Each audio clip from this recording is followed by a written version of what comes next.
शहर के एक पुराने मोहल्ले में, जहां तंग गलियां और एक दूसरे से सटे हुए मकान थे, मुल्ला नसीरुद्दीन अपने चिरपरिचित अंदाज में रहते थे। उनकी बुद्धि, हाजिर जवाबी और कभी कभी थोड़ी शरारतें पूरे इलाके में मशहूर थीं। लोग उनकी बातों में छिपे गहरे अर्थ को समझने की कोशिश करते और अक्सर उनकी सोहबत में ठहाके लगाते। मुल्ला जी सीधे सादे थे, दुनियावी चीजों का ज्यादा मोह नहीं था, पर इंसानियत और व्यवहार की उन्हें गहरी परख थी। उन्हीं के पड़ोस में एक शख्स रहता था, जिसका नाम था करीम बख्श। वैसे तो अल्लाह ने उसे दौलत से खूब नवाजा था, बड़ा सा मकान, जमीन जायदाद, दुकान, सब कुछ था उसके पास। मगर दिल का वह इतना तंग था कि लोग उसे करीम बख्श कम, कंजूस करीम ज्यादा कहते थे। उसकी कंजूसी के किस्से भी दूर दूर तक मशहूर थे।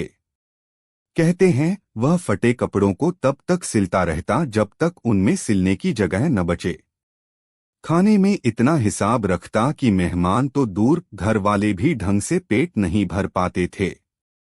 अगर कभी सड़क पर कोई सिक्का गिरा मिल जाता, तो उसे उठाकर 100 बार चूमता और फिर तिजोरी में ऐसे रखता मानो कोई बेशकीमती हीरा हो।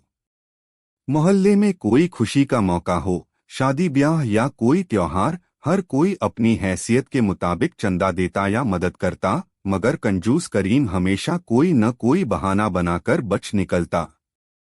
उसकी बीवी और बच्चे भी उसकी इस आदत से परेशान थे, मगर उसकी कंजूसी के आगे किसी की नहीं चलती थी। मुल्ला नसीरुद्दीन अक्सर करीम की इन हरकतों को देखते और मन ही मन मुस्कुराते। उन्हें लगता था कि करीम पैसे जमा तो कर रहा है, पर जीवन का असली सुख खो रहा है। वह सोचते कि कैसे इस आदमी को समझाया जाए कि दौलत का असली मजा उसके सदुपयोग में है, न कि उसे दबाकर रखने में। एक दिन मुल्ला जी के घर एक दूर के रिश्तेदार अपने पूरे परिवार के साथ कुछ दिनों के लिए मेहमान बनकर आने वाले थे। मुल्ला जी की पत्नी थोड़ी चिंतित हुई। घर में बर्तन भांडे तो थे, पर मेहमानों की संख्या अधिक होने के कारण एक बड़े पतीले की जरूरत थी, जिसमें सबके लिए खाना पकाया जा सके। मुल्ला जी के पास जो पतीला था, वह छोटा पड़ता। सुनिए जी, पत्नी ने मुल्ला से कहा, मेहमान आ रहे हैं और अपने पास इतना बड़ा पतीला नहीं है कि सबके लिए एक साथ खाना बन सके। क्या करें? मुल्ला जी ने थोड़ी देर सोचा। उनकी आंखों में एक शरारती चमक उभरी। फिक्र मत करो बेगम, इसका भी कोई इंतजाम करते हैं। अगले दिन सुबह सुबह मुल्ला नसीरुद्दीन सीधे अपने कंजूस पड़ोसी करीम बख्श के दरवाजे पर पहुंचे। करीम उस वक्त अपने आंगन में बैठा धूप सेंक रहा था और अपनी फटी हुई चादर में सुई धागे से पैबंद लगा रहा था। मुल्ला को देखकर उसके माथे पर बल पड़ गए। वह जानता था कि मुल्ला बिना किसी मतलब के तो आएगा नहीं। अस्सलाम अलैकुम करीम भाई, मुल्ला ने मुस्कुराते हुए कहा। वालेकुम अस्सलाम मुल्ला जी। कहिए, आज सुबह सुबह कैसे आना हुआ? सब खैरियत तो है? करीम ने रूखेपन से पूछा। उसकी नजरें अभी भी चादर पर ही टिकी थीं। अल्हम्दुलिल्लाह, सब खैरियत है करीम भाई। बस एक छोटी सी जरूरत आन पड़ी थी, सोचा आपसे मदद ले लूं। मदद? मुझसे? करीम ने ऐसे हैरानी जताई जैसे मुल्ला ने उससे उसका कलेजा मांग लिया हो। मुझ गरीब से आपको क्या मदद चाहिए होगी मुल्ला जी? आप तो खुद इतने सयाने हैं। मुल्ला जी ने धैर्य से कहा, करीम भाई, ऐसी बात नहीं है। दरअसल मेरे घर कुछ मेहमान आ रहे हैं और मेरे पास जो खाना पकाने का पतीला है, वह थोड़ा छोटा है। आपके पास वह जो बड़ा वाला पीतल का पतीला है, अगर वह 2-3 दिन के लिए मिल जाता तो बड़ी मेहरबानी होती। मेहमानों के जाने के बाद फौरन लौटा दूंगा, और बिल्कुल साफ सुथरा करके। करीम का मुंह बन गया। उसका वह पीतल का पतीला उसे बहुत प्यारा था।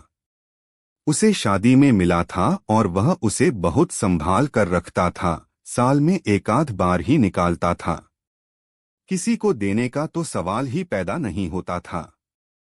मुल्ला जी वह बहाना बनाते हुए बोला, पतीला तो है, मगर उसमें कल रात ही मैंने कुछ ऐसा पकाया था कि उसकी महक अभी तक नहीं गई है। और फिर वह थोड़ा पुराना भी हो गया है, कहीं टूट फूट गया तो। मुल्ला जी उसकी चाल समझ रहे थे। उन्होंने मुस्कुराते हुए कहा, अरे करीम भाई, आप चिंता न करें, मैं उसे बहुत ध्यान से इस्तेमाल करूंगा। और महक की बात है तो मैं उसे इतने अच्छे से साफ करूंगा कि आप पहचान भी नहीं पाएंगे। बस 2-3 दिन की तो बात है। करीम अभी भी आनाकानी कर रहा था। वह सोच रहा था कि कैसे मना करे। तभी मुल्ला ने अपनी जेब से एक छोटा सा, बहुत ही प्यारा सा मिट्टी का खिलौना पतीला निकाला। वह इतना खूबसूरत था कि देखकर मन खुश हो जाए। देखिए करीम भाई, मुल्ला ने कहा, मैं आपका पतीला मुफ्त में नहीं लेना चाहता। जब मैं आपका बड़ा पतीला लौटाऊंगा तो उसके साथ यह छोटा सा खूबसूरत पतीला भी आपको तोहफे में दूंगा। समझ लीजिए, आपके बड़े पतीले ने यह बच्चा जना है। कंजूस करीम की आंखें खिलौने पतीले को देखकर चमक उठीं। मुफ्त का माल, बड़ा पतीला तो वापस मिल ही जाएगा, ऊपर से यह खूबसूरत खिलौना पतीला भी। उसने सोचा, इसमें क्या हर्ज है, पतीला तो मेरा ही रहेगा और यह खिलौना भी मिल जाएगा। मुल्ला वैसे भी शरीफ आदमी है, तोड़फोड़ तो नहीं करेगा। लालच ने उसकी कंजूसी पर फतह पा ली। उसने तुरंत कहा, अरे मुल्ला जी, आप भी क्या बात करते हैं, आप तो अपने ही हैं, तोहफे की क्या जरूरत थी। लाइए, मैं अभी पतीला निकालता हूं। करीम अंदर गया और कुछ देर बाद अपना भारी भरकम पीतल का पतीला लेकर आया। पतीला वाकई शानदार था, धूप में चमक रहा था। मुल्ला ने पतीला लिया, करीम का शुक्रिया अदा किया और अपने घर चले आए।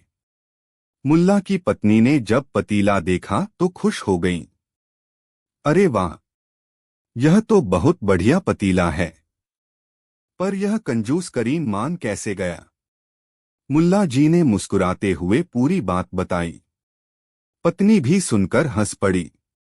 2-3 दिन तक मुल्ला के घर मेहमानों की खूब आवभगत हुई। करीम के पतीले में रोज लजीज खाना पकता। मेहमानों के जाने के बाद मुल्ला ने पतीले को अच्छे से मांजा, चमकाया और उसे वैसा ही नया जैसा कर दिया। फिर जैसा वादा किया था, उन्होंने उस बड़े पतीले के अंदर वह छोटा सा मिट्टी का खिलौना पतीला रखा और करीम के घर पहुंचे। करीम दरवाजे पर ही मिल गया, जैसे पतीले का ही इंतजार कर रहा हो। मुल्ला ने उसे पतीला लौटाया। करीम ने फौरन पतीले के अंदर झांका। छोटा खिलौना पतीला देखकर उसका चेहरा खिल गया। लीजिए करीम भाई, आपका पतीला। और यह उसका बच्चा, मुल्ला ने शरारती मुस्कान के साथ कहा। हाँ हाँ, देखा मैंने। बहुत खूब मुल्ला जी, बहुत खूब। आपका बहुत बहुत शुक्रिया, करीम ने खुश होते हुए कहा। उसने दोनों पतीले अंदर रख लिए। उसे लगा कि उसने कितनी अक्लमंदी का काम किया है। कुछ हफ्ते बीत गए। एक दिन मुल्ला नसीरुद्दीन फिर करीम के दरवाजे पर पहुंचे। करीम ने उन्हें देखा तो थोड़ा चौंक गया, पर पिछली बार के फायदे को याद करके उसने स्वागत किया। आइए मुल्ला जी, आइए। आज कैसे तकलीफ की। करीम भाई, मुल्ला ने गंभीर चेहरा बनाते हुए कहा, मुझे फिर से आपके उसी बड़े पतीले की जरूरत आन पड़ी है। इस बार मेरे एक बहुत पुराने दोस्त का पूरा कुनबा गांव से आ रहा है और वो लोग हफ्ता भर रुकेंगे। पतीला मिल जाता तो बड़ी आसानी हो जाती। करीम ने फौरन सोचा, वाह, यह तो बहुत अच्छा मौका है। पिछली बार एक छोटा पतीला मिला था, शायद इस बार भी कुछ ऐसा ही मिल जाए। हफ्ता भर इस्तेमाल करेगा तो शायद कोई और बड़ा तोहफा दे। लालच उसके सिर चढ़कर बोल रहा था। उसने तुरंत कहा, अरे मुल्ला जी, इसमें तकलीफ की क्या बात है? आप जब चाहें ले जाइए। पड़ोसी ही तो पड़ोसी के काम आता है। और वह झट से अंदर जाकर पतीला ले आया। मुल्ला ने पतीला लिया, धन्यवाद कहा और चले आए। एक हफ्ता बीता, फिर 2 हफ्ते। करीम रोज इंतजार करता कि कब मुल्ला पतीला लौटाने आएगा। जब 3 हफ्ते गुजर गए और मुल्ला नहीं आया, तो करीम से रहा नहीं गया। वह खुद मुल्ला के घर पहुंच गया। मुल्ला जी, वह मेरा पतीला, उसने थोड़ा झिझकते हुए पूछा। मुल्ला नसीरुद्दीन ने बहुत ही दुखी और गंभीर चेहरा बना लिया। उनकी आंखों में आंसू लगभग छलकने को थे। आह करीम भाई, क्या बताऊं, बहुत बुरा हुआ। आपका पतीला तो मर गया। करीम हक्का बक्का रह गया। मर गया?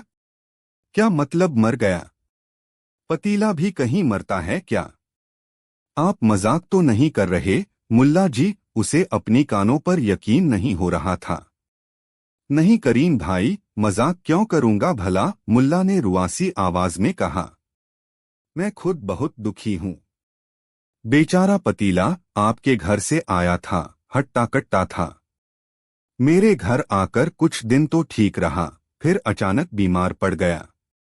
मैंने बहुत इलाज करवाया, हकीमों को दिखाया, दुआ तावीज भी करवाई, पर अल्लाह को जो मंजूर था वही हुआ। कल रात उसने दम तोड़ दिया। करीम का चेहरा गुस्से से लाल हो गया। यह आप क्या बकवास कर रहे हैं मुल्ला जी? पतीला कोई जानदार चीज है जो मर जाएगा? आपने जरूर उसे तोड़ दिया होगा या कहीं बेच दिया होगा। मुझे मेरा पतीला चाहिए, वरना मैं पंचायत बुलाऊंगा। मुल्ला ने गहरी सांस ली। करीम भाई, आप पंचायत बुलाना चाहते हैं तो शौक से बुलाइए। लेकिन एक बात बताइए, जब पिछली बार आपका पतीला मेरे घर आया था और उसने एक छोटा सा प्यारा सा बच्चा जना था, तब तो आपने खुशी खुशी उसे कबूल कर लिया था। तब तो आपने यह नहीं कहा था कि पतीला बच्चा कैसे जन सकता है। करीम एकदम चुप हो गया। उसे मुल्ला की बात याद आ गई। हाँ, यह तो सच था। उसने तो लालच में आकर उस बेजान खिलौने पतीले को अपने असली पतीले का बच्चा मान लिया था। मुल्ला ने अपनी बात जारी रखी। करीम भाई, जो चीज बच्चा जन सकती है, क्या वह मर नहीं सकती? जब आपने उसके बच्चा जनने पर ऐतराज नहीं किया, तो अब उसके मरने पर इतना हंगामा क्यों? यह तो दुनिया का दस्तूर है, जो पैदा होता है वह मरता भी है। करीम के पास कोई जवाब नहीं था। उसका सिर शर्म से झुक गया। उसे अपनी कंजूसी और लालच पर पछतावा हो रहा था। मुल्ला की सीधी लेकिन गहरी बात उसके दिल में तीर की तरह लगी थी। मोहल्ले के जो लोग वहां जमा हो गए थे, वे भी मुल्ला की हाजिर जवाबी और करीम की हालत देखकर मुस्कुरा रहे थे। कंजूस करीम चुपचाप वहां से खिसक लिया। उस दिन उसे अपनी कंजूसी का ऐसा सबक मिला था कि वह जिंदगी भर नहीं भूल पाया। कुछ दिनों बाद मुल्ला नसीरुद्दीन ने करीम का पतीला, जिसे उन्होंने अपने घर में ही कहीं और सुरक्षित रख दिया था, चुपके से उसके आंगन में रखवा दिया। करीम ने जब अपना पतीला देखा तो उसकी आंखों में आंसू आ गए। वह समझ गया कि मुल्ला उसे सजा नहीं बल्कि सबक सिखाना चाहते थे। उस दिन के बाद करीम बख्श के स्वभाव में काफी बदलाव आया। पूरी तरह से तो नहीं, पर उसकी कंजूसी में बहुत कमी आ गई। वह जरूरत पड़ने पर दूसरों की मदद भी करने लगा और कभी कभी तो मोहल्ले के बच्चों में मिठाई भी बांट देता। वह समझ गया था कि पैसा जोड़ने से ज्यादा जरूरी है रिश्ते जोड़ना और खुशियां बांटना। और मुल्ला नसीरुद्दीन, वह वैसे ही अपनी दुनिया में मस्त रहते, कभी किसी को हंसाते, कभी किसी को सोचने पर मजबूर करते, और हमेशा यह याद दिलाते कि जिंदगी सिर्फ हिसाब किताब का नाम नहीं, बल्कि दिल खोलकर जीने का नाम है। उनकी यह कहानी भी उनकी अनगिनत कहानियों में जुड़ गई, जो लोगों को हंसाने के साथ साथ एक गहरी सीख भी दे जाती थी। कहानी 2। शहर के रौनक भरे बाजार के एक कोने में, जहां जिंदगी अपनी पूरी रफ्तार से दौड़ती थी, मुल्ला नसीरुद्दीन एक गहरी सोच में डूबे हुए थे। उनके चेहरे पर परेशानी की लकीरें साफ नजर आ रही थीं, जो आमतौर पर उनके हंसमुख स्वभाव से मेल नहीं खाती थीं। बात दरअसल यह थी कि कुछ महीने पहले उन्होंने अपने एक पुराने परिचित कासिम मियां को जरूरत पड़ने पर कुछ रकम उधार दी थी। कासिम मियां चिकनी चुपड़ी बातें बनाने में माहिर थे, और उस वक्त उन्होंने ऐसी मजबूरी दिखाई थी कि मुल्ला का दिल पसीज गया। उन्होंने वादा किया था कि 1 महीने के अंदर पाई पाई लौटा देंगे। महीना गुजरा, फिर 2, फिर 3। मुल्ला ने कई बार कासिम को याद दिलाया, मगर हर बार कासिम कोई न कोई नया बहाना बना देता। मुल्ला जी, बस फसल कटने वाली है, पैसे आते ही सबसे पहले आपका कर्ज अदा करूंगा, या बच्चों की फीस देनी थी, इसलिए थोड़ी तंगी हो गई, अगले हफ्ते पक्का। कभी कहता कि उसकी भैंस बीमार पड़ गई, तो कभी कहता कि कारोबार में घाटा हो गया। उसके बहानों का कोई अंत नहीं था। मुल्ला नसीरुद्दीन सीधे सादे इंसान थे, किसी से झगड़ा फसाद करना उनकी फितरत में नहीं था। लेकिन वह यह भी समझ रहे थे कि कासिम जानबूझकर उन्हें टाल रहा है। उनकी अपनी भी जरूरतें थीं, और उधार दी हुई रकम छोटी नहीं थी। वह सोचते, इस कासिम को कैसे सबक सिखाया जाए और अपना पैसा भी वापस मिल जाए बिना किसी बदमज़गी के। कई दिनों तक सोचने विचारने के बाद आखिरकार मुल्ला के दिमाग में एक तरकीब आई। उनके चेहरे पर वही जानी पहचानी शरारती मुस्कान लौट आई, जिसे देखकर लोग समझ जाते थे कि मुल्ला कुछ अनोखा करने वाले हैं। अगले दिन जुमे का दिन था।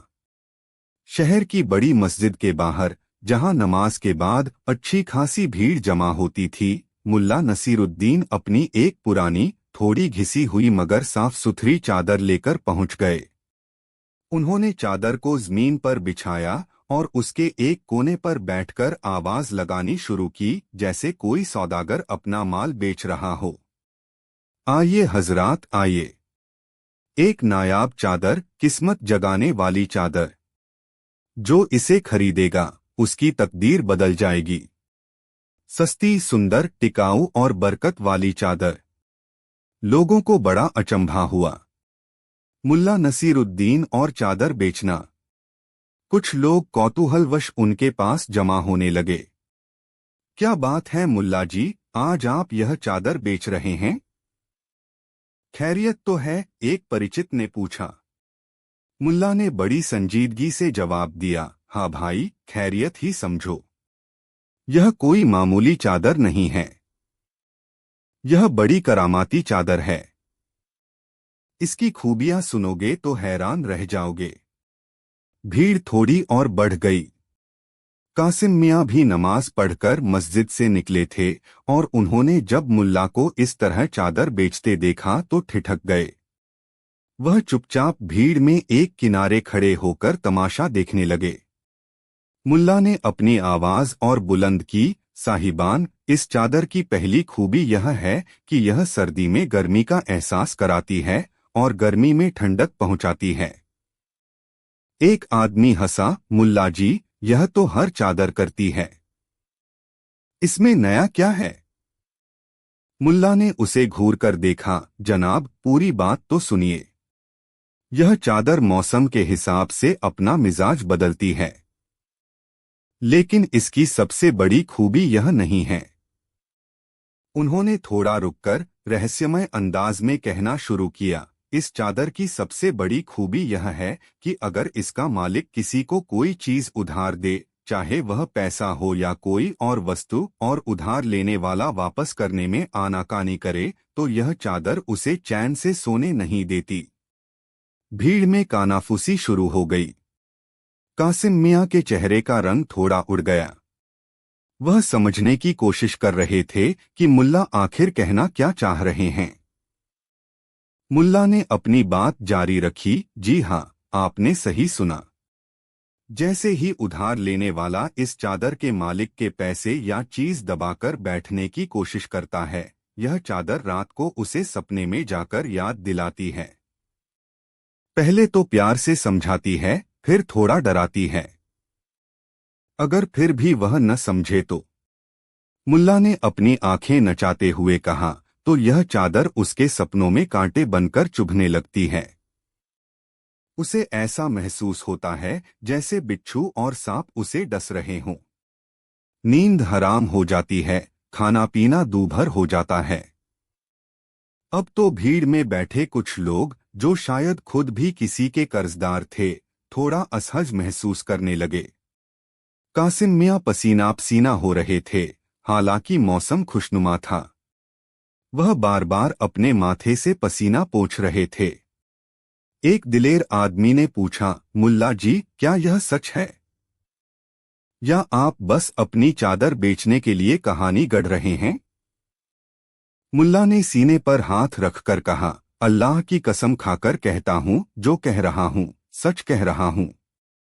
मैंने खुद इसका अनुभव किया है। कुछ महीने पहले मैंने एक भले आदमी को कुछ रकम उधार दी थी। उसने कसम खाई थी कि 1 महीने में लौटा देगा, पर महीने गुजर गए, वह टालता रहा। मैं परेशान था। फिर एक रात मुझे सपना आया कि यही चादर मुझसे कह रही है, मुल्ला, फिक्र मत कर। जिसने तेरा हक मारा है, मैं उसे सबक सिखाऊंगी। मुल्ला ने जानबूझकर कासिम की तरफ एक उड़ती सी नजर डाली, जो अब अपनी गर्दन खुजला रहा था और इधर-उधर देख रहा था, जैसे भागने का रास्ता तलाश रहा हो। और यकीन मानिए, मुल्ला ने अपनी आवाज में और जोश भरते हुए कहा, अगले ही दिन से उस भले आदमी की हालत खराब होने लगी। वह मुझे बताता तो नहीं था, पर उसके चेहरे से साफ जाहिर होता था कि उसे रात को नींद नहीं आ रही। आंखों के नीचे काले गड्ढे पड़ गए थे, चेहरा पीला पड़ गया था। जब भी मुझसे मिलता, घबराया घबराया सा रहता था। भीड़ में अब पूरी तरह खामोशी छा गई थी। सबकी नजरें मुल्ला पर टिकी थीं। कासिम मियां की हालत तो और भी पतली हो रही थी। उन्हें लग रहा था जैसे मुल्ला उन्हीं के बारे में बात कर रहे हैं। उन्हें पिछली कई रातों से ठीक से नींद नहीं आई थी, अजीब अजीब सपने आते थे और मन में एक बेचैनी सी रहती थी। उन्हें लग रहा था कि कहीं मुल्ला की यह करामाती चादर सच में तो असर नहीं कर रही। मुल्ला ने चादर को प्यार से सहलाते हुए कहा, यह चादर सिर्फ कर्ज वसूलने में ही माहिर नहीं है, बल्कि यह ईमानदारी का पाठ भी पढ़ाती है। जो इसे ओढ़कर सोता है, उसके मन में कभी बेईमानी का ख्याल नहीं आता। और अगर कोई बेईमान इसे खरीदने की कोशिश करे, तो यह चादर उसके हाथ में आते ही पत्थर की तरह भारी हो जाती है। यह सुनकर कुछ लोगों ने डर के मारे अपने हाथ पीछे खींच लिए। तो हजरात, मुल्ला ने निर्णायक स्वर में कहा, ऐसी नायाब, करामाती और इंसाफ पसंद चादर का खरीदार कौन बनना चाहेगा? कीमत भी ज्यादा नहीं, बस इतनी कि एक शरीफ आदमी का उधार चुकाया जा सके। और यह कहकर मुल्ला ने ठीक उतनी ही रकम बताई, जितनी उन्होंने कासिम को उधार दी थी। कासिम मियां के लिए अब यह असहनीय हो गया था। उन्हें लग रहा था जैसे पूरी भीड़ उन्हीं को घूर रही है। उनका ज़मीर उन्हें कचोट रहा था। एक तरफ इज्जत जाने का डर, दूसरी तरफ मुल्ला की बातों का रहस्यमय असर। उन्हें लगा कि अगर उन्होंने आज पैसे नहीं लौटाए, तो न जाने यह करामाती चादर उनके साथ क्या सुलूक करेगी। और मुल्ला ने जिस तरह कीमत बताई थी, उससे यह भी साफ था कि निशाना वही है। वह तेजी से भीड़ को चीरते हुए मुल्ला के पास पहुंचे। उनकी आवाज कांप रही थी, मुल्ला जी, मुल्ला जी, यह चादर मुझे खरीदनी है। हाँ, मैं खरीदूंगा इसे। मुल्ला ने मासूमियत से उनकी तरफ देखा, अरे कासिम मियां, आपको क्या जरूरत आन पड़ी इस चादर की? आपके पास तो माशाअल्लाह इतनी अच्छी अच्छी चादरें होंगी। कासिम ने बरदस्ती मुस्कुराने की कोशिश करते हुए कहा, नहीं नहीं मुल्ला जी, ऐसी करामाती चादर तो किसी के पास नहीं होगी। मुझे मुझे यह बहुत पसंद आई। लाइए, यह लीजिए रकम। और उन्होंने जेब से पैसे निकालकर मुल्ला के हाथ में रख दिए। पैसे ठीक उतने ही थे जितने मुल्ला को उनसे लेने थे। मुल्ला ने पैसे गिने, फिर मुस्कुराते हुए कहा, अल्लाह आपका भला करे कासिम मियाँ। आपने एक बहुत ही कीमती चीज खरीदी है। अब यह चादर आपकी हुई। उम्मीद है यह आपके घर में भी बरकत लाएगी और आपको हमेशा ईमानदारी की राह पर चलने की प्रेरणा देगी। कासिम ने लगभग कांपते हाथों से चादर उठाई। उन्हें समझ नहीं आ रहा था कि वह खुश हो या दुखी। पैसे तो चले गए, पर एक अजीब से बोझ से मुक्ति भी मिली थी। उन्होंने मुल्ला का शुक्रिया अदा किया और तेजी से वहां से निकल गए, जैसे उन्हें कोई जरूरी काम याद आ गया हो। उनके जाने के बाद भीड़ में खुसर फुसर शुरू हो गई। लोग समझ गए थे कि माजरा क्या था। मुल्ला नसीरुद्दीन ने बिना किसी लड़ाई झगड़े के अपनी अक्लमंदी से न सिर्फ अपना उधार वापस पा लिया था, बल्कि कासिम मियाँ को एक ऐसा सबक भी सिखाया था जिसे वह जिंदगी भर नहीं भूलेंगे। एक आदमी ने मुल्ला से पूछा, मुल्ला जी, क्या आपकी चादर सच में इतनी करामाती है? मुल्ला नसीरुद्दीन ने अपनी चिरपरिचित हंसी के साथ जवाब दिया, भाई, चादर करामाती हो या न हो, इंसान का ज़मीर जरूर करामाती होता है। अगर ज़मीर जिंदा हो तो उसे किसी चादर की जरूरत नहीं पड़ती, और अगर ज़मीर मर चुका हो तो दुनिया की कोई भी करामाती चीज उसे जगा नहीं सकती। मैंने तो बस कासिम मियाँ के सोए हुए ज़मीर को थोड़ा सा झकझोरने की कोशिश की थी। और यह कहकर मुल्ला नसीरुद्दीन ने अपनी बची हुई चादर, जो अब शायद उतनी करामाती नहीं रही थी क्योंकि उसका मकसद पूरा हो चुका था, उठाई और मुस्कुराते हुए अपने घर की ओर चल दिए। लोग उनकी बुद्धिमानी और हाजिर जवाबी की तारीफें करते रहे। उस दिन के बाद कासिम मियाँ ने कभी किसी का उधार दबाने की हिम्मत नहीं की, और जब भी वह मुल्ला नसीरुद्दीन को देखते तो अदब से सलाम जरूर करते, क्योंकि वह जानते थे कि मुल्ला की सीधी सादी बातों में कितनी गहरी सच्चाई और कितनी बड़ी ताकत छिपी होती है।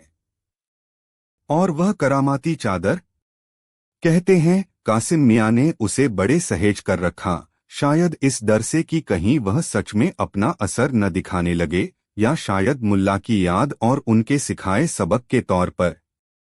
इस तरह मुल्ला नसीरुद्दीन ने अपने निराले अंदाज में यह साबित कर दिया कि अक्ल का सही इस्तेमाल किसी भी हथियार से ज्यादा कारगर हो सकता है। कहानी 3। शहर का मुख्य बाजार सुबह से ही खरीदारों और विक्रेताओं की चहल पहल से गुलजार था। तरह तरह की आवाजें, मसालों की खुशबू, रंग बिरंगे कपड़े और अनगिनत चीजों से सजी दुकानें एक अलग ही समा बांध रही थीं। इसी बाजार में मुल्ला नसीरुद्दीन भी अपनी रोजमर्रा की जरूरतों का सामान खरीदने निकले थे। वह हर दुकान पर रुकते, चीजों को परखते, मोल भाव करते और फिर अपनी समझ और जरूरत के हिसाब से सौदा करते।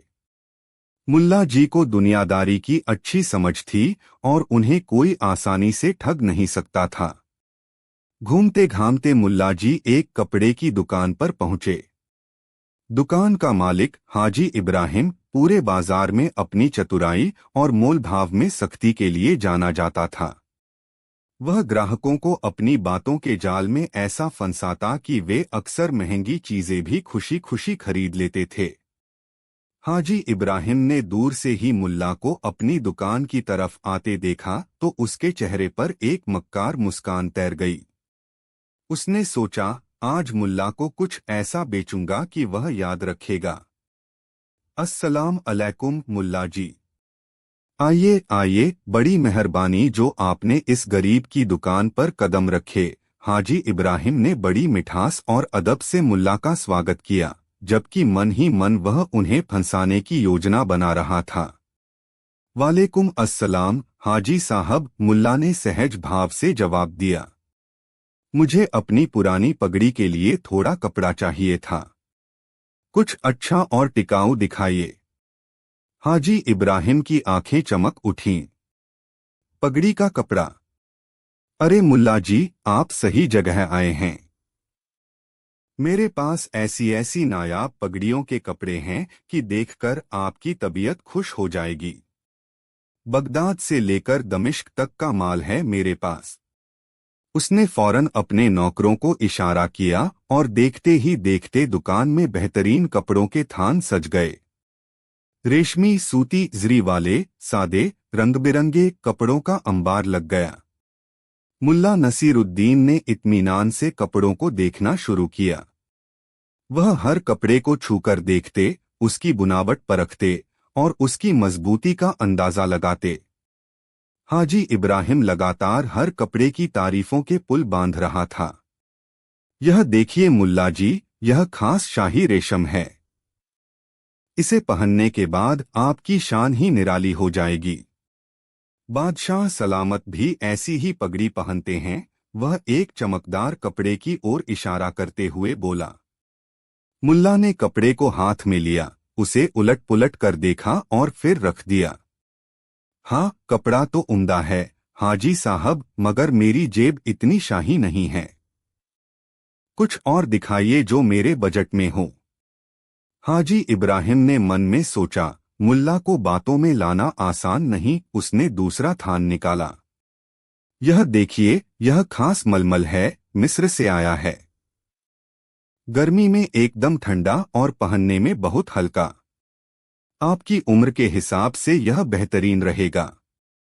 मुल्ला ने उसे भी देखा, पर वह संतुष्ट नहीं हुए। इस तरह कई कपड़े देखे गए, पर मुल्ला को कोई खास पसंद नहीं आया, या फिर हाजी इब्राहिम उसकी कीमत आसमान पर बता रहा था। काफी देर तक कपड़ों की छानबीन करने के बाद मुल्ला की नजर दुकान के एक कोने में रखे एक सादे, गहरे नीले रंग के सूती कपड़े के थान पर पड़ी। कपड़ा बहुत आकर्षक नहीं था, मगर उसकी बुनावट मजबूत लग रही थी। हाजी साहब, वह जो कोने में नीला थान रखा है, जरा वह दिखाइए, मुल्ला ने कहा। हाजी इब्राहिम ने नाक भौं सिकोड़ी। मुल्ला जी, आप कहाँ उस मामूली से कपड़े पर नजर डाल रहे हैं? वह तो साधारण सूती कपड़ा है, कोई खास बात नहीं है उसमें।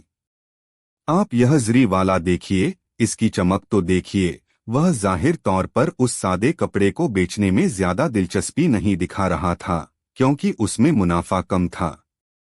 नहीं नहीं हाजी साहब, मुल्ला ने जोर देकर कहा, मुझे वही देखना है। कभी कभी सादगी में ही असली खूबी छिपी होती है। हाजी इब्राहिम ने बेमन से नौकर को वह थान लाने को कहा।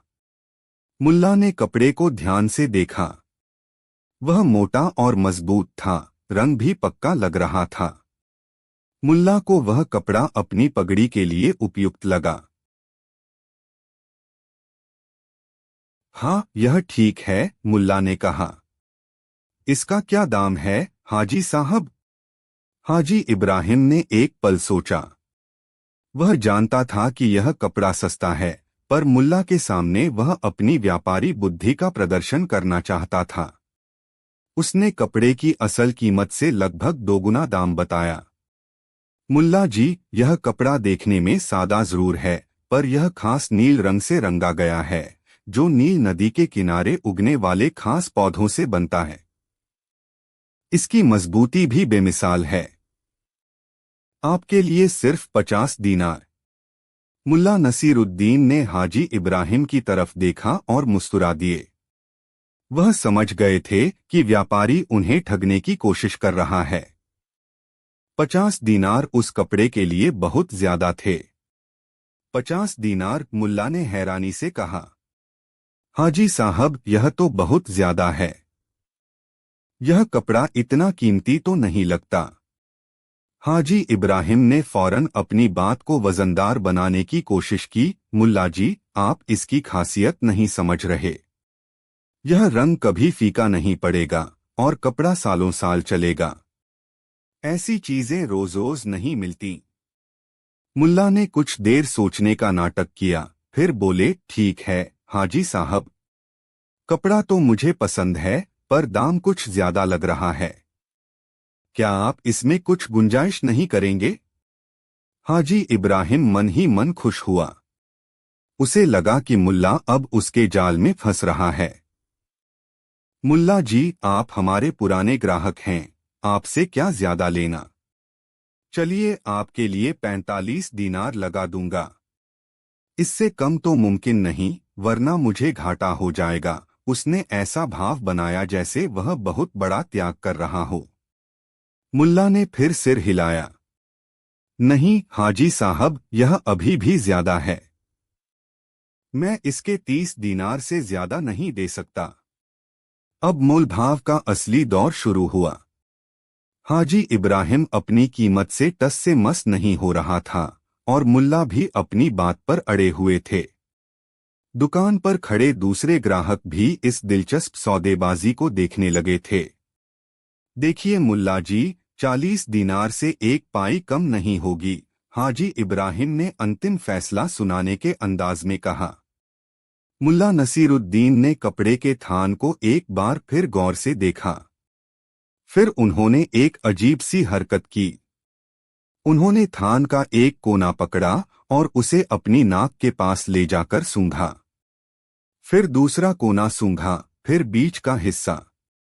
वह बड़ी गंभीरता से कपड़े को सूंघ रहे थे, जैसे कोई विशेषज्ञ किसी चीज की जांच कर रहा हो। हाजी इब्राहिम और वहां मौजूद सभी लोग हैरान थे कि मुल्ला यह क्या कर रहे हैं। कपड़े को सूंघने का भला क्या मतलब? मुल्ला जी, आप यह क्या कर रहे हैं? हाजी इब्राहिम ने अचकचाकर पूछा। मुल्ला ने सूंघना बंद किया और बड़े रहस्यमय अंदाज में बोले, हाजी साहब, मैं इस कपड़े की उम्र का पता लगा रहा हूँ। उम्र का पता? हाजी इब्राहिम की हैरानी और बढ़ गई। कपड़े की भी कोई उम्र होती है भला? और उसे सूंघकर कैसे पता लगाया जा सकता है? मुल्ला ने मुस्कुराते हुए कहा, हाजी साहब, हर चीज की एक कहानी होती है, एक अतीत होता है। यह कपड़ा कहाँ बना, कैसे बना, कितना पुराना है, यह सब इसकी गंध में छिपा होता है। मुझे थोड़ी बहुत इसकी पहचान है। यह सुनकर हाजी इब्राहिम थोड़ा घबरा गया। उसे लगा कि कहीं मुल्ला सच में कोई ऐसा हुनर न जानते हों जिससे उसकी चालाकी पकड़ी जाए। उसने जो नील नदी के किनारे वाली कहानी गढ़ी थी, वह भी झूठी थी। मुल्ला ने अपनी बात जारी रखी, हाँ, तो मैं यह कह रहा था कि इस कपड़े को सूंघकर मुझे ऐसा लग रहा है कि यह कपड़ा आपके दादाजी के ज़माने का है।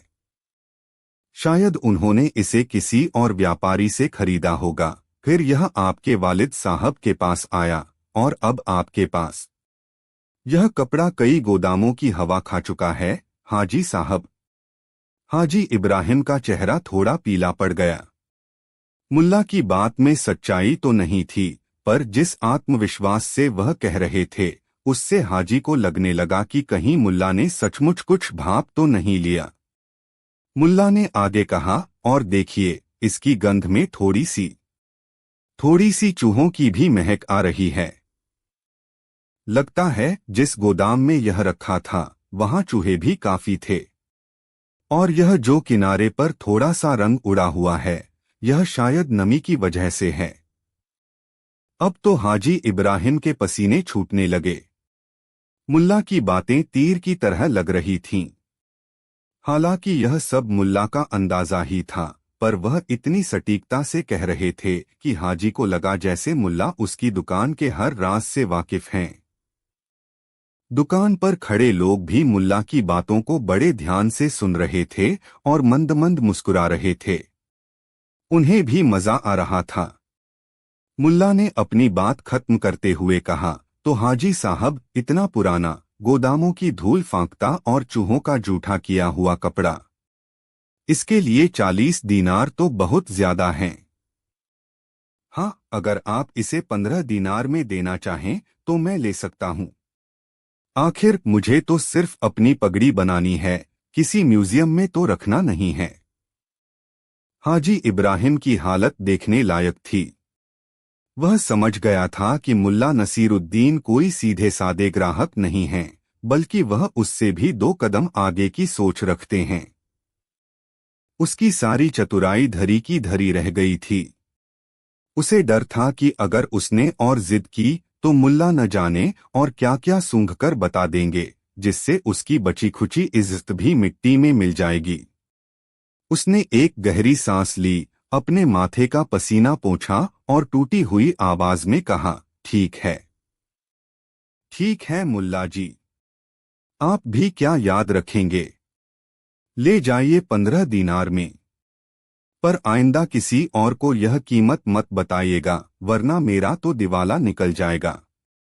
मुल्ला नसीरुद्दीन मुस्कुराए। उन्होंने जेब से 15 दीनार निकाले और हाजी इब्राहिम को दिए। फिर कपड़ा लेकर वहां से चल दिए, जैसे कुछ हुआ ही न हो। हाजी इब्राहिम अपनी जगह पर बुत बना खड़ा रहा। उसे समझ नहीं आ रहा था कि वह हंसे या रोए। आज बाजार के सबसे चतुर व्यापारी को मुल्ला नसीरुद्दीन ने अपनी चतुराई से मात दे दी थी, वह भी बिना किसी बहस या झगड़े के। जैसे ही मुल्ला दुकान से बाहर निकले, वहां खड़े लोग अपनी हंसी नहीं रोक पाए। एक आदमी ने हाजी इब्राहिम से कहा, क्यों हाजी साहब, आज तो मुल्ला जी ने आपकी सारी होशियारी निकाल दी। हाजी इब्राहिम ने खिसियानी हंसी हंसते हुए कहा, अरे भाई, मुल्ला जी तो मुल्ला जी हैं। उनसे कौन जीत सकता है। आज तो उन्होंने कपड़े को सूंघकर ही उसका पूरा इतिहास बता दिया। कल को कहीं वह हमारी नियत भी न सूंघ लें। यह कहानी पूरे बाजार में फैल गई। लोग मुल्ला नसीरुद्दीन की हाजिर जवाबी और अनोखे अंदाज की तारीफें करने लगे। और हाजी इब्राहिम, कहते हैं, उस दिन के बाद वह ग्राहकों से मोलभाव करने में थोड़ा नरम पड़ गया, खासकर जब कोई कहता कि जरा कपड़े को सूंघकर देख लूं। मुल्ला नसीरुद्दीन ने एक बार फिर यह साबित कर दिया कि सच्ची परख और थोड़ी सी हाजिर जवाबी बड़े ब्रो की चतुराई पर भारी पड़ सकती है। और बाजार का वह सौदा, वह तो मुल्ला की अनगिनत कहानियों में एक और मजेदार किस्सा बनकर जुड़ गया, जो लोगों को गुदगुदाता भी था और सोचने पर मजबूर भी करता था। कहानी 4। सल्तनत के बादशाह सुल्तान तैमूर अपनी बुद्धिमत्ता और ज्ञान की परख के लिए मशहूर थे। उनके दरबार में अक्सर विद्वानों, दार्शनिकों और कवियों की महफिलें जमती थीं, जहां ज्ञान, विज्ञान और कला पर गूढ़ चर्चाएं होती थीं। बादशाह को पहेलियां पूछने और मुश्किल सवालों से दरबारियों की अक्ल का इम्तिहान लेने का बड़ा शौक था। कभी कभी उनके सवाल इतने पेचीदा होते थे कि बड़े बड़े विद्वान भी सिर खुजलाने लगते थे। एक दिन बादशाह तैमूर बड़े अच्छे मूड में थे। दरबार खचाखच भरा हुआ था। वजीर, अमीर, सेनापति और दूरदराज से आए दूत अपनी अपनी जगहों पर विराजमान थे। माहौल में एक खुशनुमा रौनक थी। तभी बादशाह के मन में एक शरारत सूझी। उन्होंने दरबारियों पर एक नजर डाली और उनके होठों पर एक रहस्यमयी मुस्कान तैर गई। दरबारियों, बादशाह ने अपनी गंभीर आवाज में कहा, जिससे पूरे दरबार में खामोशी छा गई। आज हमारे मन में एक सवाल कौंध रहा है। जो कोई इस सवाल का संतोषजनक जवाब देगा, उसे शाही खजाने से 100 अशर्फियां इनाम में दी जाएंगी। 100 अशर्फियों का नाम सुनकर दरबारियों की आंखें चमक उठीं। सब कान लगाकर बादशाह का सवाल सुनने को आतुर हो गए। बादशाह ने थोड़ा रुककर माहौल को और गंभीर बनाते हुए पूछा, हमारा सवाल यह है कि अल्लाह इस वक्त क्या कर रहा है। सवाल सुनकर पूरे दरबार में सन्नाटा छा गया। यह कैसा सवाल था? अल्लाह क्या कर रहा है, यह भला कौन बता सकता है? बड़े बड़े आलिम और फाजिल एक दूसरे का मुंह ताकने लगे। किसी के पास इस अजीबोगरीब सवाल का कोई जवाब नहीं था। कुछ ने हिम्मत करके कुछ कहने की कोशिश की, मगर उनकी बातें गोलमोल और बेतुकी लग रही थीं। कोई कहता अल्लाह अपनी मखलूक सृष्टि की देखभाल कर रहा है, तो कोई कहता वह इबादत कबूल कर रहा है। मगर बादशाह किसी भी जवाब से संतुष्ट नहीं हुए। उनके चेहरे पर निराशा के भाव उभरने लगे। क्या इस पूरे दरबार में कोई ऐसा बुद्धिमान नहीं जो हमारे इस सीधे से सवाल का जवाब दे सके? बादशाह ने थोड़ी झुंझलाहट से कहा। लगता है हमारी सल्तनत में अक्लमंदों की कमी हो गई है। तभी दरबार के एक कोने से एक धीमी सी आवाज आई, आलम पनाह, अगर गुस्ताखी माफ हो तो क्या इस नाचीज को आपके सवाल का जवाब देने की इजाजत मिल सकती है? सबकी नजरें उस आवाज की ओर घूमी। यह आवाज मुल्ला नसीरुद्दीन की थी, जो अक्सर अपनी हाजिर जवाबी और अनोखे अंदाज के लिए दरबार में बुलाए जाते थे। वह हमेशा की तरह अपने सादे लिबास में, चेहरे पर एक शांत मुस्कान लिए खड़े थे। बादशाह को मुल्ला नसीरुद्दीन को देखकर थोड़ी उम्मीद बंधी। वह जानते थे कि मुल्ला अक्सर ऐसे सवालों के जवाब दे देते हैं जहां बड़े बड़े ज्ञानी फेल हो जाते हैं। हाँ नसीरुद्दीन, बादशाह ने कहा, तुम्हें इजाजत है। अगर तुम हमारे सवाल का सही जवाब दे पाए तो इनाम तुम्हारा होगा। मुल्ला नसीरुद्दीन धीरे धीरे चलकर सिंहासन के पास पहुंचे। उन्होंने बादशाह को अदब से सलाम किया और फिर पूरे दरबार पर एक नजर डाली। सबके चेहरे पर उत्सुकता और थोड़ी आशंका थी। आलमपनाह, मुल्ला ने बड़े शांत स्वर में कहा, आपका सवाल बहुत गहरा है और इसका जवाब देना किसी आम इंसान के बस की बात नहीं। फिर भी अगर आप सचमुच जानना चाहते हैं कि अल्लाह इस वक्त क्या कर रहा है, तो आपको मेरी एक छोटी सी शर्त माननी होगी। शर्त? बादशाह ने हैरानी से पूछा। कैसी शर्त? शर्त यह है, आलमपनाह, मुल्ला ने कहा, कि इस सवाल का जवाब देने के लिए मुझे आपके सिंहासन पर बैठना होगा और आपको मेरे स्थान पर यानी जमीन पर खड़ा होना होगा। तभी मैं उस ऊंचाई से देख पाऊंगा और बता पाऊंगा कि अल्लाह क्या कर रहा है। यह सुनकर पूरे दरबार में हलचल मच गई। यह कैसी गुस्ताखी थी? एक मामूली सा मुल्ला बादशाह के सिंहासन पर बैठने की बात कर रहा था। वजीर आजम और कुछ दरबारी गुस्से से मुल्ला को घूरने लगे। बादशाह तैमूर भी एक पल के लिए चौंके, पर वह मुल्ला नसीरुद्दीन की फितरत से वाकिफ थे। उन्हें लगा कि मुल्ला की इस अजीब सी शर्त के पीछे जरूर कोई राज होगा, और फिर उन्हें अपने सवाल का जवाब भी तो जानना था। उन्होंने कुछ देर सोचा, फिर मुस्कुराते हुए कहा, ठीक है नसीरुद्दीन, तुम्हारी यह शर्त हमें मंजूर है। अगर सिंहासन पर बैठकर तुम हमारे सवाल का जवाब दे सकते हो तो हमें कोई ऐतराज नहीं। बादशाह अपनी जगह से उठे और मुल्ला नसीरुद्दीन को सिंहासन पर बैठने का इशारा किया। मुल्ला बिना किसी झिझक के आगे बढ़े और शान से बादशाह के आलीशान सिंहासन पर विराजमान हो गए। उन्होंने अपनी पगड़ी ठीक की और चारों ओर ऐसे देखा जैसे वह खुद बादशाह हों। बादशाह तैमूर अब मुल्ला की जगह पर यानी जमीन पर दरबारियों के बीच खड़े थे।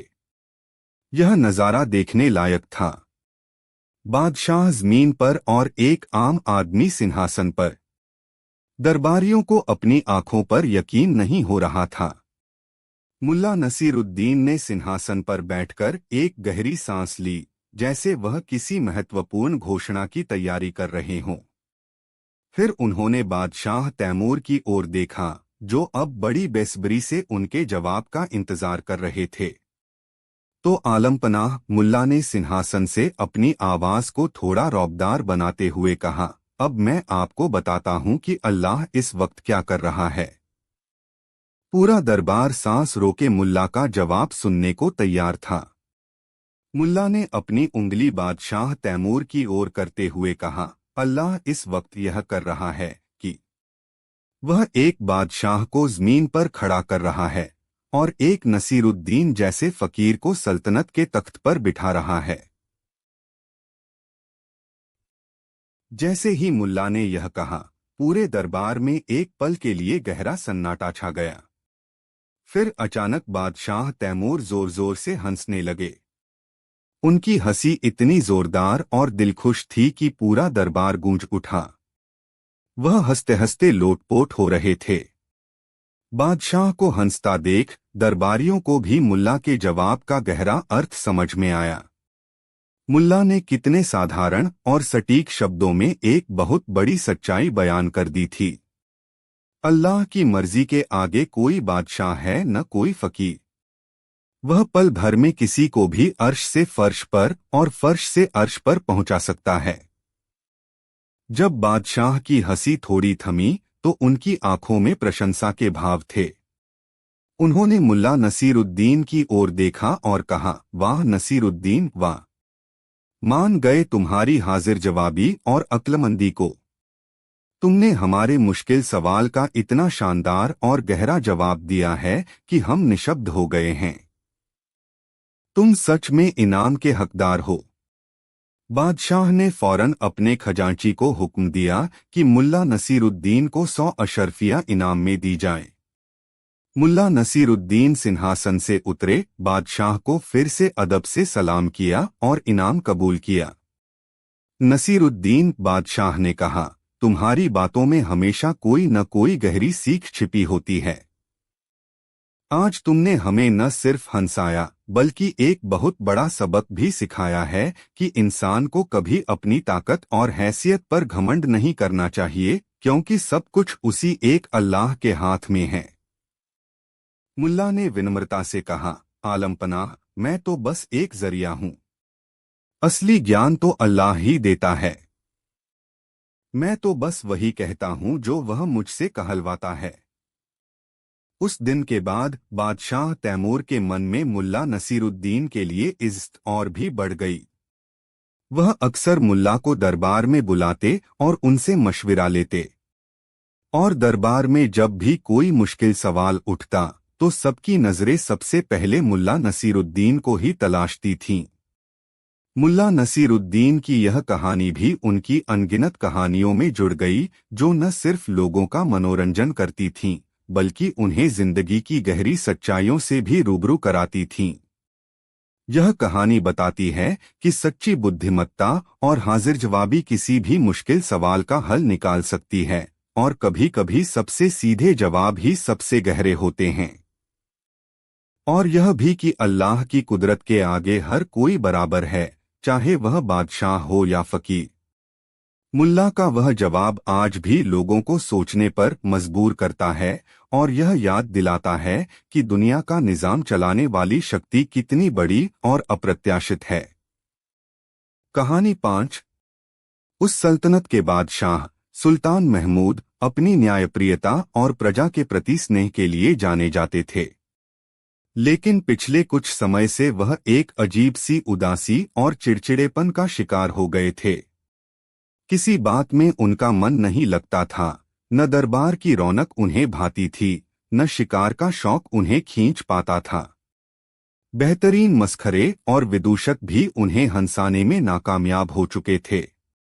उनके चेहरे पर छाई मायूसी ने पूरे महल और सल्तनत में एक अजीब सी खामोशी और चिंता का माहौल पैदा कर दिया था। वजीर-ए-आज़म अताउल्लाह खान बादशाह की इस हालत से बेहद परेशान थे। उन्होंने दूर दूर से हकीमों और वैद्यों को बुलवाया, तरह तरह के नुस्खे आजमाए, मगर बादशाह की उदासी कम होने का नाम ही नहीं ले रही थी। मस्खरों की टोलियां रोज नए नए करतब दिखाती, शायर दिलकश कलाम पेश करते, संगीतकार मधुर धुनें बजाते, मगर बादशाह के होठों पर मुस्कान की एक महीन सी रेखा भी नहीं उभरती थी। वह बस गुमसुम बैठे रहते, कभी खिड़की से बाहर शून्य में ताकते तो कभी गहरी सोच में डूबे नजर आते। एक दिन वजीर-ए-आज़म ने दरबारियों की एक आपातकालीन बैठक बुलाई। हजरात, उन्होंने गंभीर स्वर में कहा, आप सब देख रहे हैं कि आलमपनाह किस कदर रंजीदा हैं। उनकी यह हालत सल्तनत के लिए शुभ संकेत नहीं है। हमें हर हाल में उन्हें इस उदासी से बाहर निकालना होगा।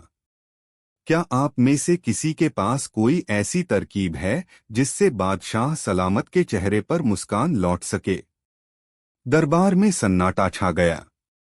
हर कोई एक दूसरे का मुंह ताकने लगा। किसी के पास कोई ठोस उपाय नहीं था। तभी एक नौजवान दरबारी, जो हाल ही में सेवा में आया था और मुल्ला नसीरुद्दीन के किस्सों से वाकिफ था, हिम्मत करके बोला, वजीर आला, अगर गुस्ताखी माफ हो तो एक अर्ज करूं। कहो, क्या कहना चाहते हो? वजीर ने उम्मीद भरी नजरों से उसे देखा। जनाब, मैंने सुना है कि हमारे ही शहर में एक शख्स हैं, मुल्ला नसीरुद्दीन। कहते हैं कि वह बड़े हाजिर जवाब, बुद्धिमान और मजाकिया इंसान हैं। उनकी बातों में ऐसा जादू है कि पत्थर दिल भी पिघल जाए और रोता हुआ भी हंस पड़े। क्या हम उन्हें एक मौका नहीं दे सकते? वजीर आजम ने पहले कभी मुल्ला नसीरुद्दीन का नाम सुना तो था, पर उनसे कभी मिले नहीं थे। उन्हें लगा कि जब बड़े बड़े महारथी नाकाम हो गए तो यह साधारण सा दिखने वाला मुल्ला क्या कर पाएगा। फिर भी डूबते को तिनके का सहारा। उन्होंने सोचा, कोशिश करने में क्या हर्ज है। ठीक है, वजीर ने कहा।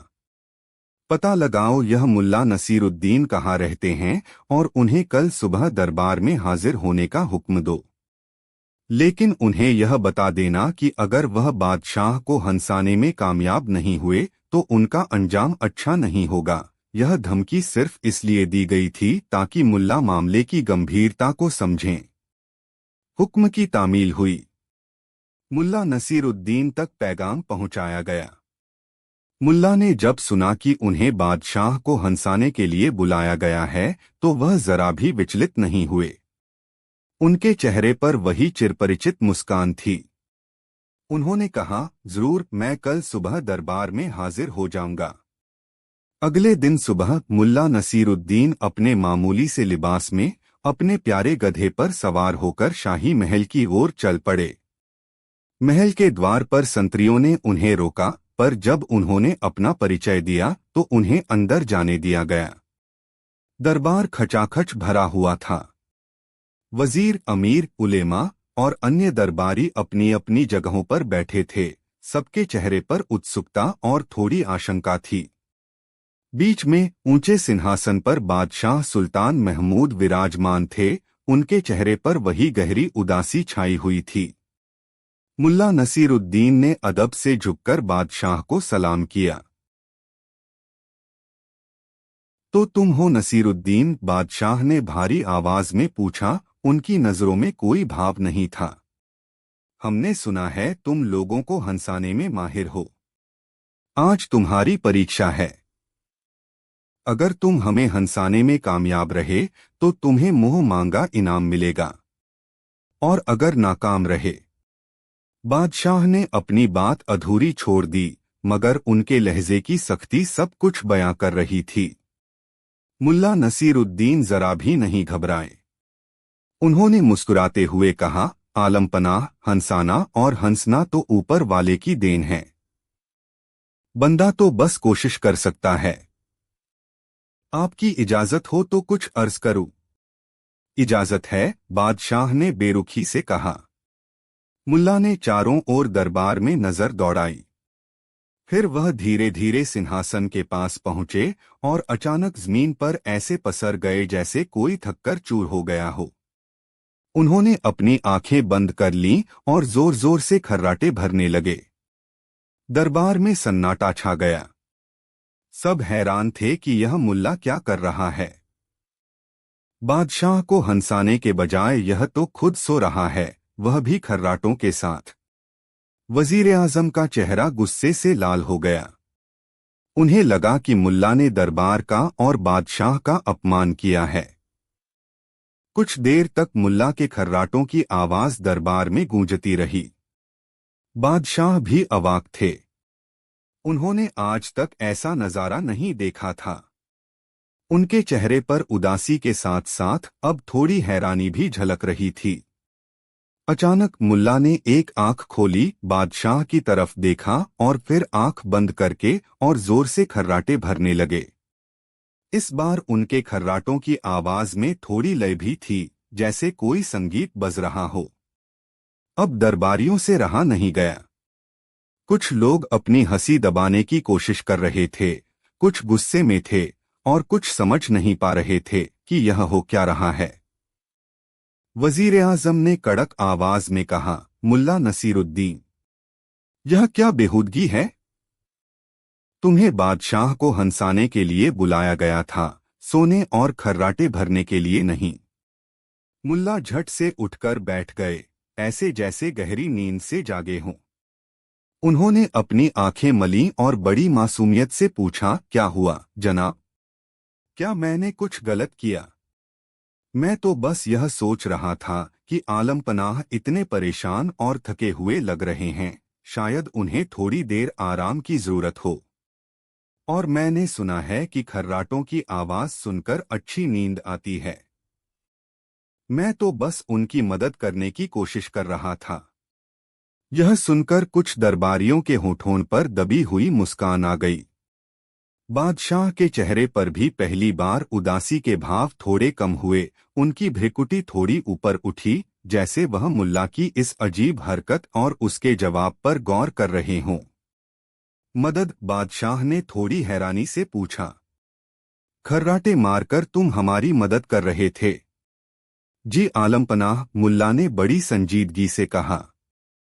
असल में मैं यह भी परख रहा था कि आपके दरबार में कितने लोग सच में आपकी फिक्र करते हैं और कितने सिर्फ दिखावा करते हैं। देखिए, जब मैं सो रहा था तो सिर्फ वजीर आजम साहब ने ही मुझे टोका।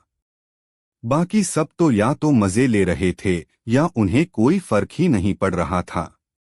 अब वजीर आजम थोड़ा शर्मिंदा हुए, जबकि बाकी दरबारी नजरें चुराने लगे। बादशाह के चेहरे पर पहली बार एक हल्की सी, बहुत ही हल्की सी मुस्कुराहट उभरी, जिसे उन्होंने फौरन छुपाने की कोशिश की। मुल्ला ने यह देख लिया था। उन्हें पता था कि तीर सही निशाने पर लगा है। उन्होंने अपनी बात जारी रखी, आलम पनाह, मैंने सुना है कि आप आजकल बहुत उदास रहते हैं। लेकिन उदासी का इलाज दवादारू से ज्यादा कभी कभी माहौल बदलने से होता है। अगर आपके आसपास के लोग ही गंभीर और मायूस रहेंगे तो आप कैसे खुश रह सकते हैं? फिर मुल्ला थोड़ा आगे बढ़े और बादशाह से पूछा, आलम पनाह, क्या मैं आपसे एक सवाल पूछ सकता हूं? पूछो, बादशाह ने कहा। उनकी आवाज में अब पहले जैसी सख्ती नहीं थी। आप इतने बड़े बादशाह हैं, आपके पास सब कुछ है, दौलत, शोहरत, ताकत। फिर भी आप उदास क्यों हैं? ऐसी कौन सी चीज है जो आपको परेशान कर रही है? बादशाह कुछ देर चुप रहे, फिर उन्होंने एक गहरी सांस ली। नसीरुद्दीन, तुम नहीं समझोगे। बादशाह होना आसान नहीं होता। हर वक्त सल्तनत की फिक्र, दुश्मनों का डर, प्रजा की उम्मीदें, इन सब के बोझ तले इंसान का अपना सुख चैन कहीं खो जाता है। मुल्ला ने ध्यान से उनकी बात सुनी, फिर बोले, आलम पनाह, आपकी बात 16 आने सच है। बादशाहत का ताज कांटों का ताज होता है। लेकिन क्या आपने कभी सोचा है कि इन कांटों के बीच भी कुछ फूल खिल सकते हैं? क्या मतलब? बादशाह ने पूछा। मतलब यह, आलम पनाह, मुल्ला ने कहना शुरू किया, कि आप अपनी परेशानियों को थोड़ी देर के लिए भूलकर उन छोटी छोटी खुशियों पर ध्यान क्यों नहीं देते जो जिंदगी हमें देती है। जैसे आज सुबह जब मैं आ रहा था तो मैंने देखा कि सूरज की पहली किरणें कैसे ओस की बूंदों पर चमक रही थीं। कितना खूबसूरत नजारा था। या फिर जब कोई बच्चा बेफिक्री से हंसता है तो उसकी हंसी में कितनी मासूमियत होती है। मुल्ला ने अपनी जेब से एक छोटा सा रंग-बिरंगा पत्थर निकाला। यह देखिए आलम पनाह, यह एक मामूली सा पत्थर है, लेकिन जब मैं इसे धूप में देखता हूं तो इसमें इंद्रधनुष के सारे रंग नजर आते हैं। क्या यह खूबसूरत नहीं है? बादशाह ने उस पत्थर को देखा। वाकई वह सादा सा पत्थर रोशनी में चमक रहा था। उनके चेहरे पर फिर एक क्षण के लिए कोमल भाव उभरे। मुल्ला ने अपनी बात जारी रखी, आलम पनाह, असल में हम खुशियां ढूंढते तो हैं, पर अक्सर बड़ी बड़ी चीजों में, जबकि असली खुशी तो छोटी छोटी बातों में छिपी होती है। कभी अपने बाग के फूलों को देखिए, कभी किसी गरीब की मदद करके देखिए, कभी बच्चों के साथ खेलकर देखिए। यकीन मानिए, आपको ऐसी खुशी मिलेगी जो दुनिया की कोई दौलत नहीं दे सकती। फिर मुल्ला अचानक गंभीर हो गए। लेकिन आलम पनाह, अगर आप सच में हंसना चाहते हैं तो सबसे पहले आपको खुद को हंसाना होगा। दूसरों की गलतियों पर नहीं, बल्कि अपनी ही किसी नादानी पर, अपनी ही किसी भूल पर। जब इंसान खुद पर हंसना सीख जाता है तो दुनिया की कोई उदासी उसे छू नहीं सकती। यह कहकर मुल्ला ने एक अजीब सी हरकत की। वह अपने ही पैरों में उलझकर ऐसे गिरे जैसे कोई अनाड़ी सर्कस का जोकर हो। उनकी पगड़ी एक तरफ लुढ़क गई और वह खुद जमीन पर चारों खाने चित्त पड़े थे, आंखें फाड़े छत को देख रहे थे। पहले तो सब सन्न रह गए। फिर जब मुल्ला ने बड़ी मुश्किल से उठने की कोशिश की और दोबारा उसी तरह लड़खड़ाकर गिरने का नाटक किया, तो बादशाह से रहा नहीं गया।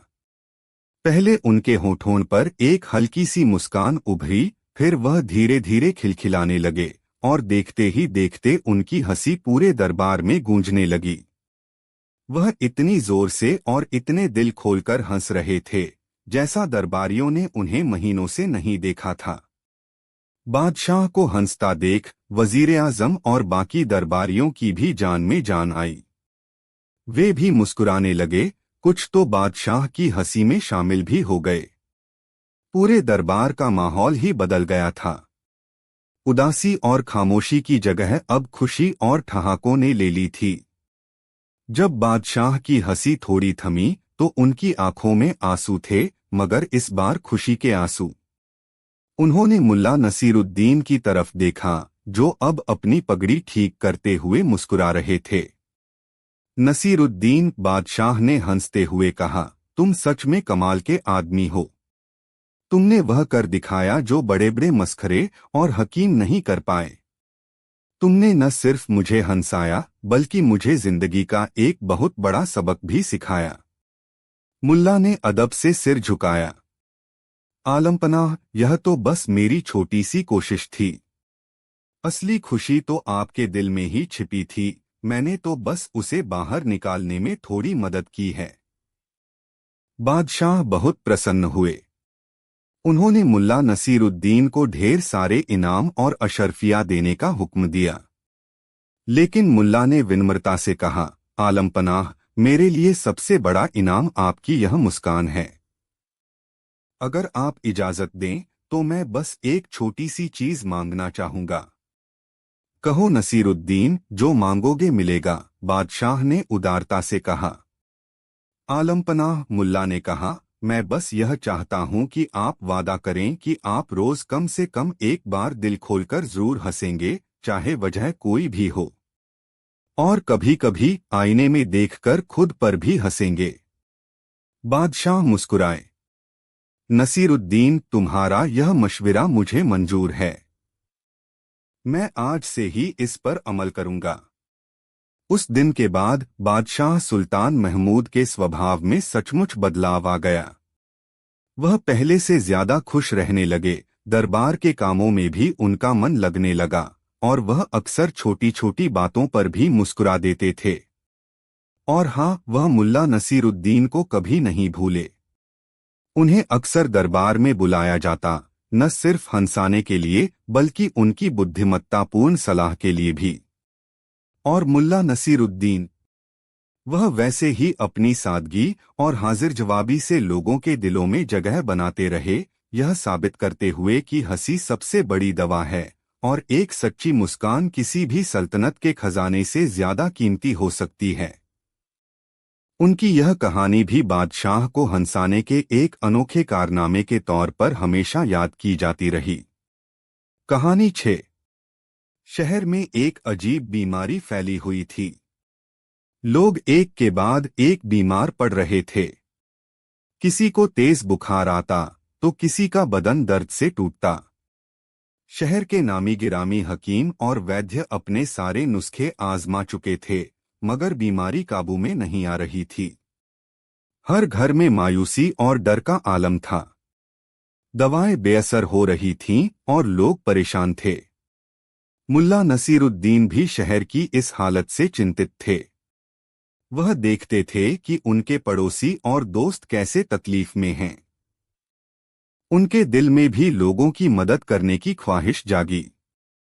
आखिर मैं भी तो कुछ कर सकता हूं, उन्होंने सोचा।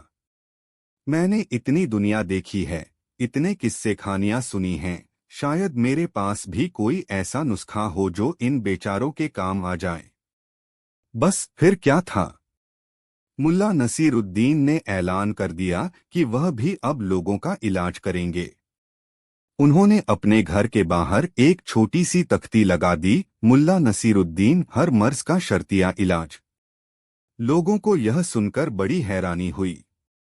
मुल्ला और इलाज, यह तो ऐसे ही है जैसे गधा हल चलाए, कुछ लोगों ने मजाक उड़ाया। मगर कुछ ऐसे भी थे जो बीमारी से इतने तंग आ चुके थे कि उन्हें मुल्ला की इस पेशकश में भी उम्मीद की एक किरण नजर आई। जब बड़े बड़े हकीम फेल हो गए तो क्या पता यह मुल्ला ही कोई करिश्मा कर दे, उन्होंने सोचा। मुल्ला ने अपने घर के एक कमरे को दवाखाने का रूप दे दिया। उन्होंने कुछ पुरानी जड़ी बूटियां जो उनकी दादी कभी इस्तेमाल करती थीं, एक कोने में सजा दी। कुछ रंग बिरंगे पत्थर और शीशियां भी रख दी ताकि देखने में लगे कि हाँ, कोई पहुंचा हुआ वैद्य बैठा है। उनके पास कोई खास दवा तो थी नहीं, पर उनका आत्मविश्वास गजब का था। पहला मरीज एक बूढ़ा आदमी जिसका नाम करीम चाचा था, खांस ताक खारता मुल्ला के पास पहुंचा। मुल्ला जी, कई दिनों से यह खांसी जान नहीं छोड़ रही। रात भर सो नहीं पाता। कुछ दवा दीजिए। मुल्ला ने बड़ी गंभीरता से करीम चाचा की नब्ज देखी। हालांकि उन्हें नब्ज देखना आता नहीं था, बस उन्होंने हकीमों को ऐसा करते देखा था। फिर उन्होंने अपनी आंखें बंद करके कुछ देर सोचा, जैसे किसी गहरी तफ्तीश में हो। मामला गंभीर है चाचा, मुल्ला ने आंखें खोलते हुए कहा। तुम्हारे फेफड़ों में ठंड बैठ गई है और तुम्हारी खांसी मामूली खांसी नहीं, यह बलगमी बवंडर है। करीम चाचा यह सुनकर और घबरा गए। बलगमी बवंडर? खुदा खैर करे। इसका क्या इलाज है मुल्ला जी? मुल्ला ने अपनी दाढ़ी पर हाथ फेरते हुए कहा, इलाज तो है, पर थोड़ा अजीब है, पर असरदार है। उन्होंने एक सूखी हुई कांटेदार टहनी उठाई और करीम चाचा को देते हुए कहा, यह लो, यह खुशकैशफा टहनी है। तुम्हें इसे रोज सुबह उठकर अपने गले में हल्के हल्के फेरना है, ठीक वैसे ही जैसे बिल्ली अपनी जीभ से खुद को साफ करती है। और हाँ, फेरते वक्त तुम्हें जोर जोर से म्याऊं म्याऊं भी बोलना है। 7 दिन तक करो, खांसी जड़ से खत्म हो जाएगी। करीम चाचा हैरान रह गए। म्याऊं म्याऊं?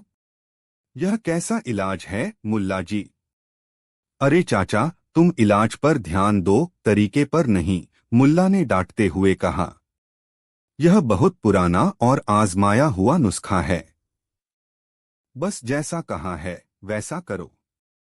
बेचारे करीम चाचा बीमारी से इतने परेशान थे कि उन्होंने मुल्ला की बात मान ली। अगले दिन से वह रोज सुबह उठकर कांटेदार टहनी गले में फेरते और जोर जोर से म्याऊं म्याऊं करते। मोहल्ले वाले उन्हें देखकर हंसते, पर करीम चाचा को तो अपनी खांसी ठीक करनी थी। और हैरानी की बात यह थी कि 7 दिन बाद उनकी खांसी सच में कम हो गई। शायद यह मुल्ला के नुस्खे का असर था, या फिर करीम चाचा का मजबूत आत्मविश्वास, या फिर बीमारी का वक्त ही पूरा हो गया था। जो भी हो, मुल्ला नसीरुद्दीन के पहले मरीज को आराम मिल गया था। यह खबर जंगल की आग की तरह फैल गई। मुल्ला नसीरुद्दीन तो चमत्कारी वैद्य हैं। उन्होंने करीम चाचा की सालों पुरानी खांसी ठीक कर दी। अब तो मुल्ला के दवाखाने पर मरीजों की लाइन लगने लगी।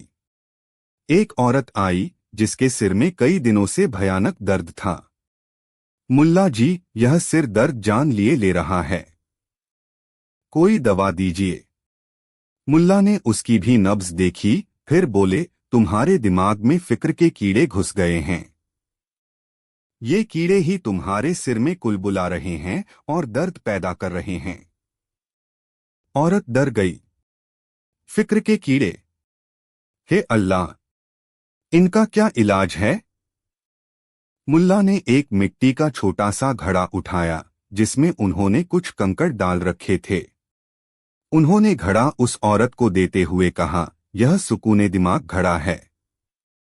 तुम्हें इसे अपने सिर पर रखकर रोज शाम को छत पर चढ़ना है और कम से कम 100 बार गोल गोल घूमना है।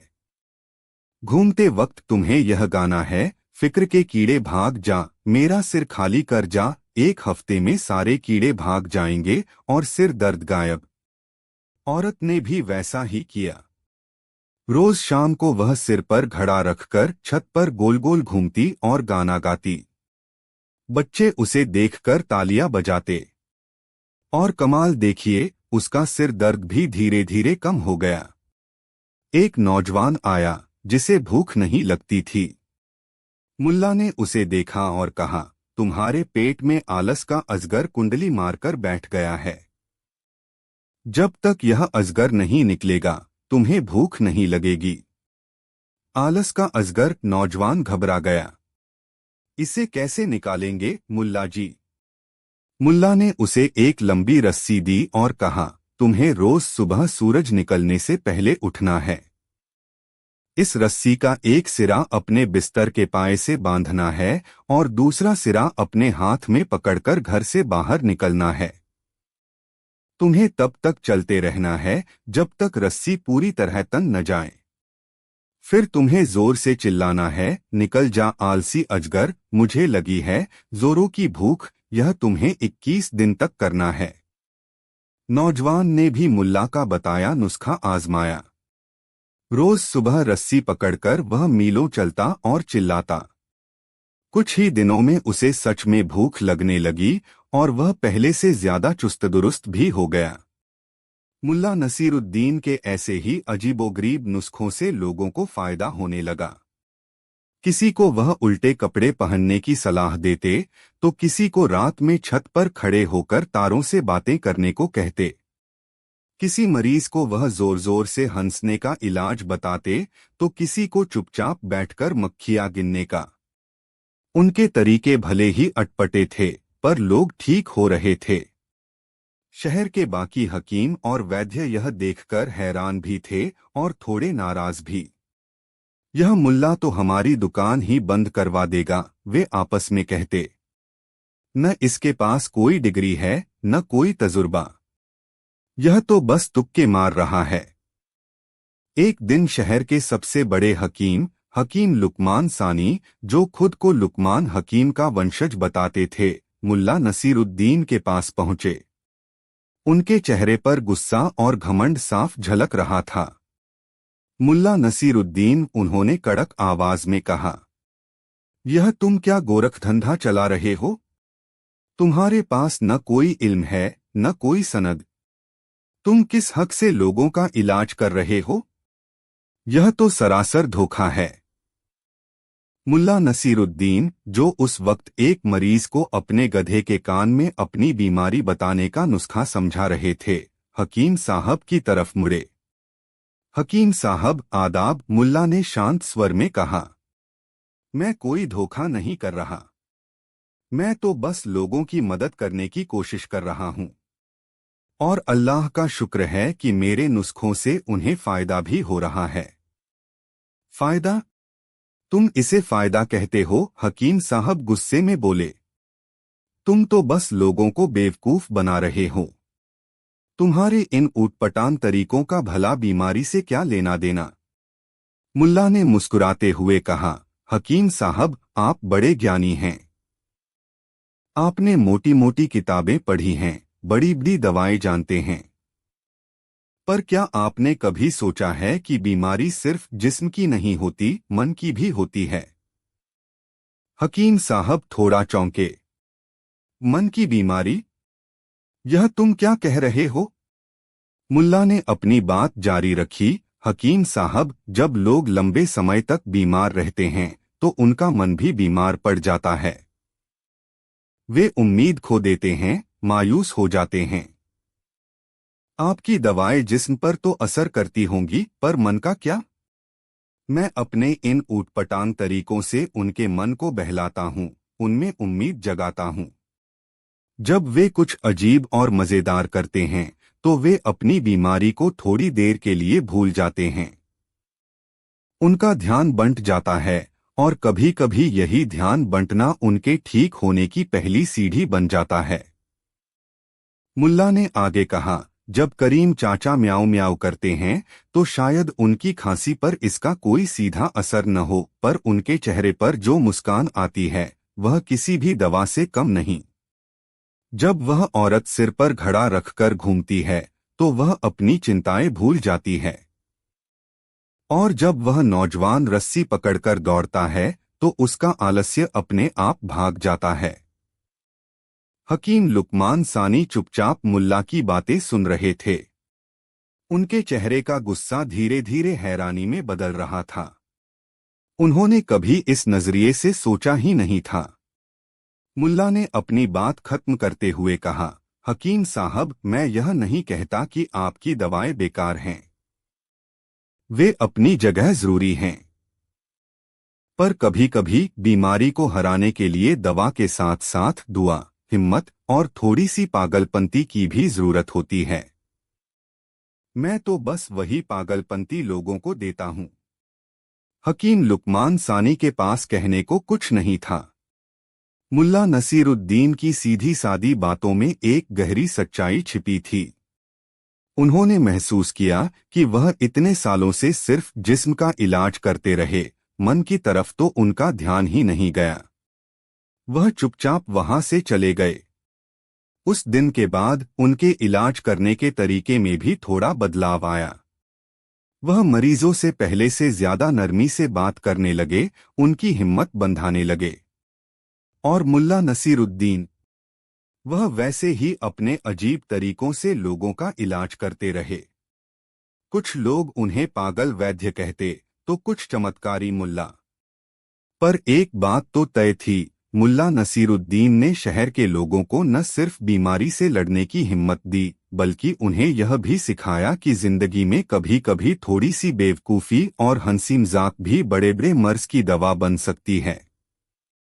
उनके दवाखाने से मरीज ठीक होकर तो जाते ही थे, साथ में एक मुस्कान और एक अनोखी याद भी लेकर जाते थे।